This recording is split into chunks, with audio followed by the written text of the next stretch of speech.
Capítulo 1. El susurro cálido del océano. En la inmensidad del océano, donde no hay tierra a la vista y el horizonte parece abrazar el cielo, ocurre un fenómeno casi invisible, silencioso, pero poderoso. Todo comienza con el calor del sol, ese mismo calor que acaricia la piel en un día de playa, pero que aquí, en medio del trópico, transforma al océano en una caldera viva. En las regiones ecuatoriales, el sol golpea con mayor intensidad, calentando la superficie del mar hasta superar los 26 o 27 grados. A simple vista, el agua solo parece más tibia, pero en lo profundo, ese calor se convierte en una reserva de energía inmensa, una bomba que está a punto de activarse. El calor del océano comienza a evaporar el agua y ese vapor se eleva suavemente. Este proceso no es nuevo, ocurre todos los días, pero cuando las condiciones son las adecuadas, el mar caliente, la atmósfera inestable y la humedad alta, el vapor no se dispersa, comienza a organizarse. El aire caliente y húmedo asciende como si quisiera alcanzar el cielo, y cuanto más sube, más espacio deja atrás. Ese vacío empieza a traer más aire de los alrededores, como si la naturaleza sintiera hambre de equilibrio y tratara de llenar el hueco.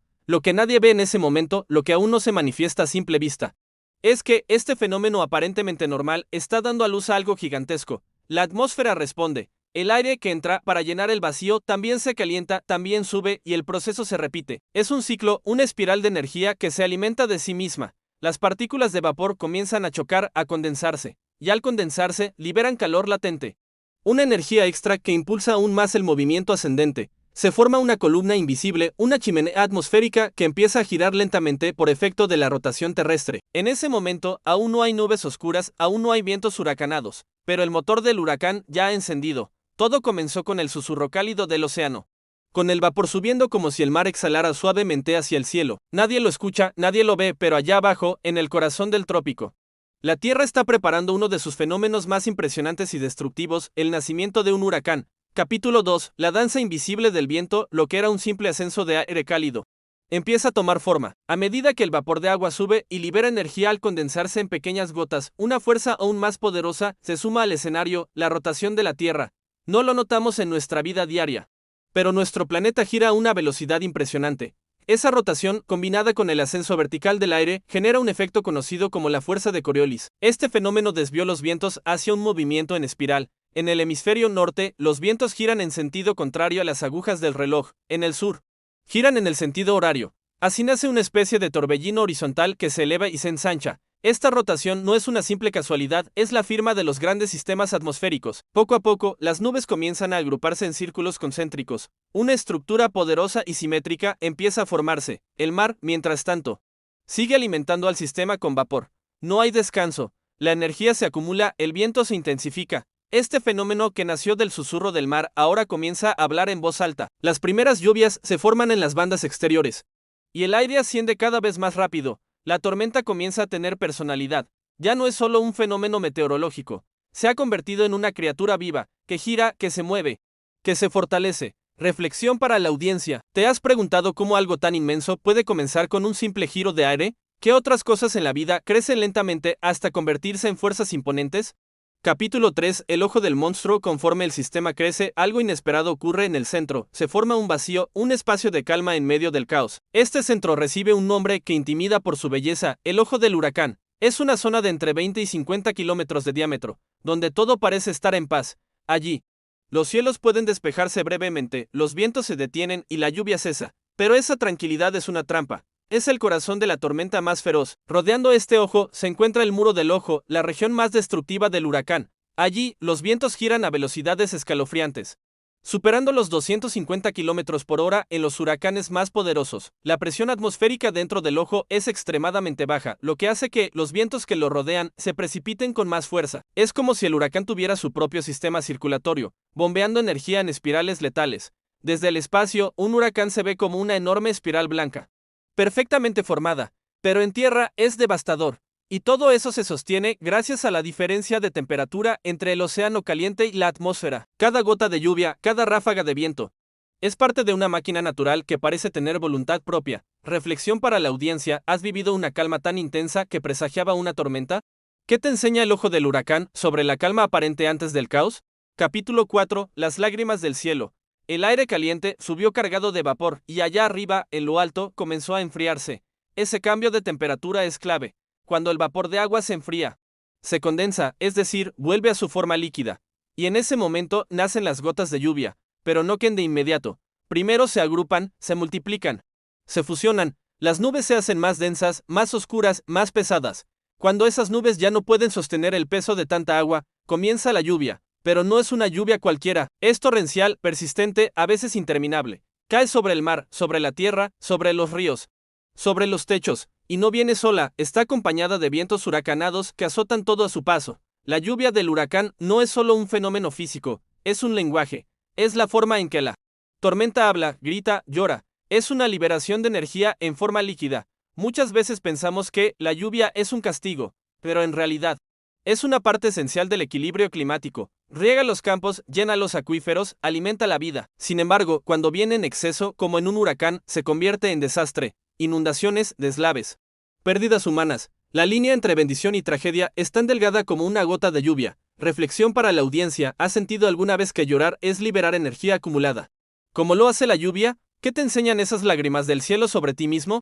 Capítulo 5. El combustible del caos. Todo huracán necesita un combustible para seguir vivo. Ese combustible es el calor del océano. Mientras el huracán se desplaza sobre aguas cálidas, continúa absorbiendo energía. El vapor de agua sigue elevándose y con cada proceso de condensación se libera más calor latente. Es una reacción en cadena.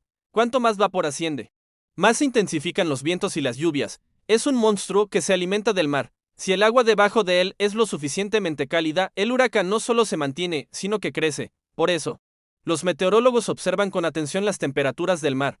Un aumento de apenas un par de grados puede marcar la diferencia entre una tormenta tropical y un huracán de categoría 5. Pero si el huracán entra en contacto con aguas más frías o si toca tierra, comienza a debilitarse, pierde su fuente de energía, como una máquina sin gasolina. Empieza a apagarse lentamente, la humedad disminuye, la presión sube, los vientos se calman. Sin embargo, incluso en su decadencia, puede dejar un rastro de destrucción. Reflexión para la audiencia: ¿hay cosas en tu vida que, como el huracán, solo existen porque las estás alimentando? ¿Qué combustibles usas cada día? Capítulo 6. Nombres que estremecen. Cuando un huracán alcanza cierta fuerza y organización, deja de ser solo un fenómeno natural para convertirse en un personaje de la historia. Se le da un nombre. ¿Por qué? Porque nombrarlo es la manera en que la humanidad lo identifica, lo sigue, lo estudia, y también lo teme. Desde mediados del siglo XX, los huracanes se nombran siguiendo listas rotativas de nombres masculinos y femeninos. Nombres como Katrina, Andrew, Wilma o Patricia resuenan en la memoria colectiva no como personas, sino como símbolos de devastación. Un nombre permite dar una advertencia clara: el huracán X se aproxima, y con ese anuncio la población se prepara, se refugia, reza. Pero no todos los huracanes son iguales. Para saber cuán peligroso puede ser uno, se utiliza la escala Saffir-Simpson, que los clasifica del 1 al 5 según la velocidad del viento sostenido. Un huracán categoría 1 puede causar daños menores. Uno de categoría 5 puede borrar ciudades del mapa. Sin embargo, la categoría no lo es todo. La lluvia, la marea de tormenta y el tiempo que tarda en avanzar también determinan su nivel de amenaza. Nombrar un huracán es darle una identidad, y en muchos casos, es escribir una tragedia con un solo nombre. Un nombre que puede quedar grabado para siempre en la memoria de un país. Reflexión para la audiencia: ¿alguna vez un nombre cambió tu vida? ¿Qué fuerza puede tener una sola palabra, un nombre, cuando representa tanto? Capítulo 7. El viaje del coloso una vez formado. El huracán comienza un viaje que no depende de su voluntad. Es arrastrado por los vientos predominantes y las corrientes oceánicas que lo empujan por rutas muchas veces inciertas. Puede desviarse hacia el mar abierto y desaparecer, o puede dirigirse con firmeza hacia la costa. Su trayectoria es monitoreada minuto a minuto, porque su destino puede significar la diferencia entre tranquilidad o tragedia. Durante su trayecto, el huracán puede fortalecerse si encuentra aguas cálidas o debilitarse si cruza zonas frías o montañosas. Pero nunca viaja solo, lleva consigo bandas nubosas, lluvias torrenciales y ráfagas de viento. Va sembrando agua en los cielos como si se tratara de un sembrador de tormentas, y en cada lugar donde pasa deja su marca. Algunos huracanes recorren miles de kilómetros, cruzan océanos, tocan islas, atraviesan continentes. Su vida puede durar días o incluso semanas, y cada kilómetro que avanza es una batalla entre la naturaleza y la resistencia humana. En su viaje, el huracán nos recuerda que el planeta es un sistema vivo, dinámico, lleno de movimientos que no controlamos. Reflexión para la audiencia: ¿alguna vez sentiste que ibas por un camino guiado por fuerzas fuera de tu control? ¿Qué enseñanzas trae ese viaje, aunque no lo hayas elegido? Capítulo 8. Cuando la tormenta toca tierra. Cuando un huracán finalmente llega a tierra, todo se transforma. Lo que antes era una danza sobre el mar se convierte en impacto directo. Ya no hay océano para alimentarlo, y comienza su lenta muerte. pero en el proceso libera toda la energía que aún lleva dentro. Es en ese momento cuando suele causar más daño. Los vientos rompen árboles como si fueran ramas secas. Arrancan techos, levantan autos. Las lluvias se vuelven intensas, incesantes. Los ríos crecen y desbordan, las calles se convierten en ríos. Las ciudades, sin preparación, quedan vulnerables. La tierra, al no absorber tan rápido el agua, colapsa. Hay inundaciones, deslaves y destrucción. Las regiones costeras reciben el primer golpe. Pero el huracán puede avanzar cientos de kilómetros tierra adentro. Aunque va perdiendo fuerza, sigue lloviendo, sigue soplando. En cada comunidad que toca, interrumpe la vida, se va la electricidad. Colapsan las comunicaciones, se pierde la normalidad. Lo que eran casas, calles, árboles, se convierten en un paisaje de ruinas y agua. Reflexión para la audiencia. Cuando algo que parecía lejano llega a tu vida, ¿cómo te preparas? ¿Qué haces cuando la tormenta finalmente te alcanza? Capítulo 9. El silencio después del rugido una vez que el huracán se disipa. Queda el silencio. Un silencio espeso que no es paz, sino dolor, confusión y reflexión. Las personas salen de sus refugios y enfrentan el escenario. La vida, tal como la conocían, ha cambiado. Las casas están dañadas, los caminos destruidos, los cuerpos agotados. Pero también hay supervivencia. Hay abrazos, hay lágrimas, hay comunidad. El huracán se ha ido. Pero la lluvia puede seguir por días. La tierra mojada continúa filtrando agua. Los ríos que no han terminado de desbordarse siguen fluyendo con fuerza. El aire aún huele a humedad, a barro, a naturaleza desbordada. Y aunque parezca el final, en realidad es el comienzo de la reconstrucción. En ese silencio, muchos piensan en lo que se perdió, pero también en lo que se salvó. La solidaridad se vuelve el nuevo lenguaje.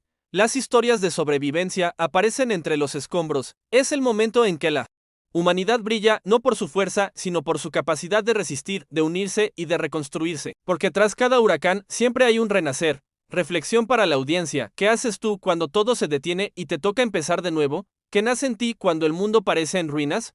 Capítulo 10. El ciclo sin fin. El huracán desaparece, pero su historia no termina. El planeta sigue girando, el mar sigue calentándose. Las nubes siguen formándose. El ciclo continúa. Porque así es la naturaleza, no se detiene, y lo que hoy nos parece una tragedia, en realidad forma parte de un sistema mayor que mantiene el equilibrio del mundo. Los huracanes no solo destruyen, también redistribuyen energía, llevan agua a zonas que la necesitan, equilibran temperaturas entre regiones. En otras palabras, son parte del latido de la Tierra. Aunque su furia sea aterradora, su existencia es necesaria para que el clima global funcione. Lo que para los humanos es caos, para la naturaleza es equilibrio. Comprender esto no significa resignarse al dolor. Significa prepararse, adaptarse, respetar. Los huracanes seguirán formándose, pero si aprendemos de ellos, si respetamos el mar, si cuidamos el planeta, quizás algún día podamos convivir con la tormenta sin que ella nos destruya. Reflexión. ¿Qué ciclos hay en tu vida que parecen destructivos, pero en realidad son necesarios para tu crecimiento? ¿Cómo puedes transformar la tormenta en sabiduría?